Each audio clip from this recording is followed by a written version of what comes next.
Assalamualaikum warahmatullahi wabarakatuh. Halo teman-teman semua. Perkenalkan, saya Salma Kenza. Nah, kali ini saya menjadi host dalam podcast ini.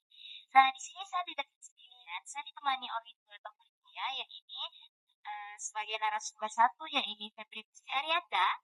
Dan sebagai narasumber kedua kita, ini ada Amarina. Baik, untuk narasumber pertama, boleh memperkenalkan diri terlebih dahulu. Baik, terima kasih host. Perkenalkan, saya Abdul Jaryatnya, merupakan mahasiswa yang mengikuti Universitas Muhammadiyah Riau angkatan 2020. Baik, terima kasih Fitri. Langsung ke narasumber kedua, boleh perkenalkan diri terlebih dahulu. Perkenalkan, nama saya Marinaldi. Saya selaku mahasiswa Universitas Muhammadiyah Riau, selaku narasumber kedua. Baik, terima kasih ya Marinaldi. Dalam podcast ini, kami akan membahas tentang pemberitaan korupsi pada hukum dan etika media. Nah, langsung saja, mempersingkat waktu, untuk pertanyaan pertama dan kedua itu akan dijawab oleh narasumber pertama kita, yaitu Febri Daryada. Dan untuk pertanyaan 3, 4, dan 5 itu akan dijawab oleh Ahmad dan kita sebagai narasumber kedua kita. Baik, langsung saja pertanyaan pertama. Kenapa sih berita korupsi itu harus diatur oleh hukum dan etika? Baik, terima kasih host. Berita korupsi harus diatur oleh hukum dan etika tentunya karena berita tersebut menyangkut kepentingan publik yang luas sehingga berpotensi membentuk opini masyarakat serta dapat mempengaruhi proses hukum sehingga perlu menunjuk atas praduga tak bersalah seperti bahwa tidak semua media menulis KPK menetapkan X sebagai tersangka dengan korupsi proyek infrastruktur dan X adalah koruptor proyek infrastruktur dikarenakan kasus hukum X berputus pada pengadilan. Yang kedua, tentunya menjaga keadilan dan keberimbangan media dan ternyata titik masih juga menyertakan keterangan dari kuasa hukum atau klarifikasi dari yang diberitakan adalah informasi belas pihak dan dipaksir. Ketiga, juga pilihan individu seperti media tidak mendapatkan foto keluarga tersangka atau informasi pribadi yang berkaitan dengan kasus seperti alamat rumah dan kehidupan anak-anaknya karena dapat merugikan pihak yang tidak terlibat. Artinya jika seandainya hanya satu orang yang diduga bersalah, berarti tidak membuat yang lain itu diseret dalam hukum yang tepat artinya juga penghakiman oleh media dan yang terlibat kebebasan pers yang bertanggung jawab dan etis. Jadi tetap mengungkap kasus korupsi secara kritis dan transparan, namun juga diceritakan dengan data resmi, dokumen yang terverifikasi dan kode etik jurnalistik bukan hanya rumor semata, sehingga memastikan bahwa kebebasan pers dijalankan secara bertanggung jawab, profesional dan sesuai dengan nilai moral dan etik. Baik, terima kasih Tengki. Langsung saja kita ke pertanyaan kedua. Menurut Anda, apa maksud dari prinsip praduga tak bersalah dalam berita korupsi?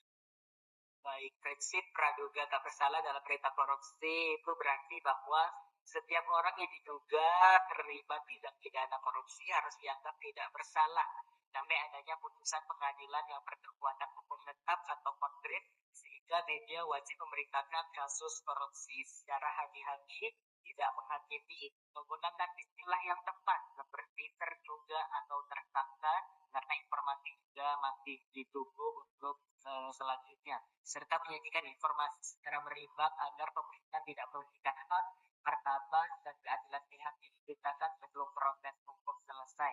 Seperti penggunaan istilah yang tepat, pejabat X ditetapkan sebagai tersangka dalam kasus dugaan korupsi pengadaan barang, bukan pejabat X terbukti melakukan korupsi.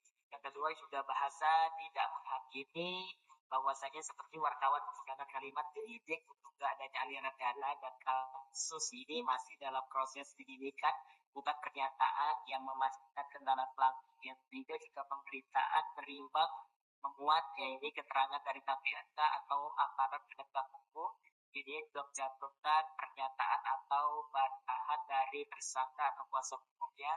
Yang keempat juga tentunya judul berita ini harus etis, seperti contohnya mantan kepala dinas diperiksa terkait dugaan korupsi dana proyek bukan mantan kepala dinas penjahat uang rakyat karena proses hukum juga masih berlaku dan yang terakhir tentunya perlindungan martabat individu. Media tidak menayangkan foto tersangka dengan narasi yang merendahkan atau mengekspos kehidupan pribadi yang tidak berkaitan dengan perkara hukum. Jadi, tandanya untuk hukum itu tetap berlanjut, eh, martabat itu juga harus tetap dipertahankan dengan tidak merendahkan dan lain sebagainya. Baik, saya kepada host. Baik, terima kasih Febri. Berarti Mas Febri itu kita tak boleh lah ya langsung fitnah orang ya. Kita harus membuatnya dia dulu, tak boleh kita langsung bilang dia, oh dia koruptor, seperti itu ya. Baik, terima kasih Febri. Langsung saja kita ke pertanyaan ketiga. Ke narasumber kedua, bagaimana sih menurut Anda cara media menyebut pelaku korupsi agar tetap etis?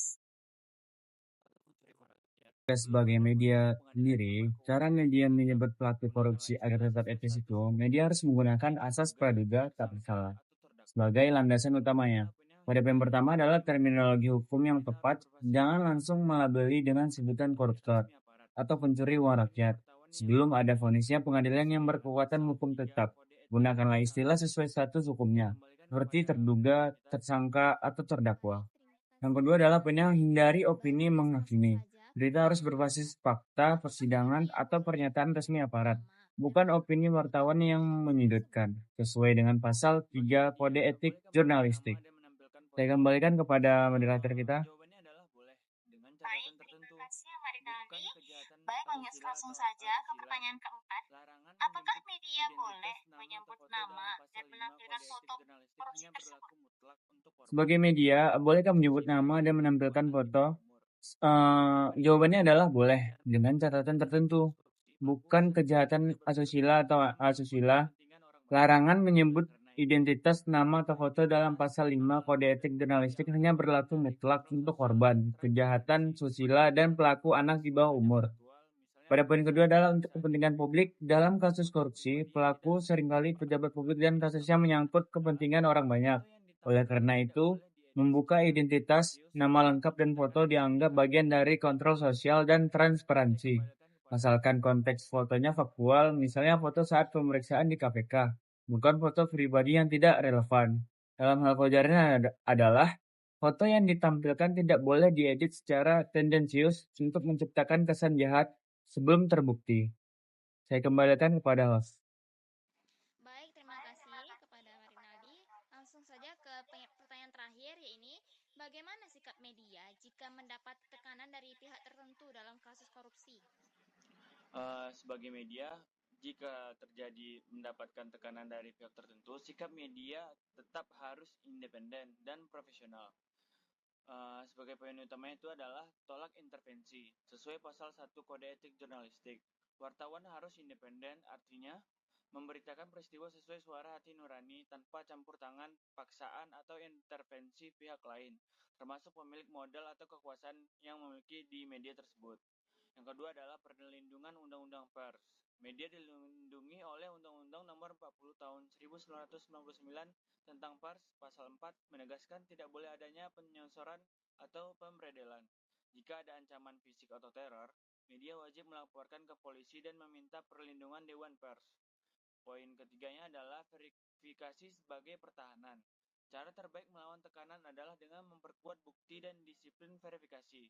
Jika berita benar dan akurat, maka media tidak perlu takut. Hak jawab dan hak koreksi adalah mekanisme penyelesaian sengketa yang sah, bukan kekerasan. Saya kembalikan kepada host. Baik, terima kasih Marinaldi. Baik, kesimpulannya ini kita sebagai awak media atau sebagai pembuatan penulisan berita, itu kita harus kita harus profesional ya. Nah, kita tuh tidak boleh sembarangan dalam membuat berita. Itu kita harus sesuai dengan fakta dan juga kebenarannya bagaimana. Kita tidak boleh langsung memfitnah seseorang dalam pemberitaan tersebut. Karena berita itu akan disebar luaskan kepada halayak gitu. Yang ada nanti ujung-ujungnya awak medianya reputasinya bakal jelek di mata masyarakat, seperti itu. Jika teman-teman ada yang ingin ditambahkan kesimpulannya, boleh dipersilahkan. Kepada Febri terlebih dahulu. Iya, baik, terima kasih host. Mungkin kesimpulannya setiap media itu tentunya punya targetnya masing-masing, tetapi di balik itu semua dalam melakukan pemberitaan media dan juga mengekspos sebuah media, semuanya sudah diatur dalam kode etik dan juga undang-undang yang berlaku di Indonesia.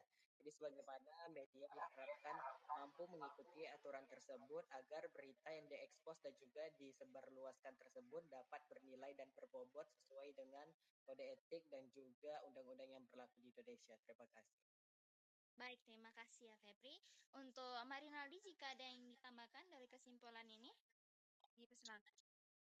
Media yang etis adalah media yang memberdayakan masyarakat dengan informasi akurat tentang korupsi, sambil tetap menjaga standar profesionalitas dan menghormati prinsip-prinsip kemanusiaan.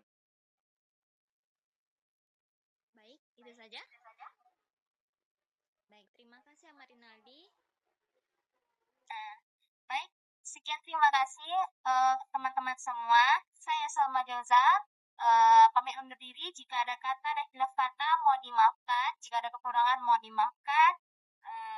Wassalamualaikum warahmatullahi wabarakatuh. Waalaikumsalam warahmatullahi wabarakatuh.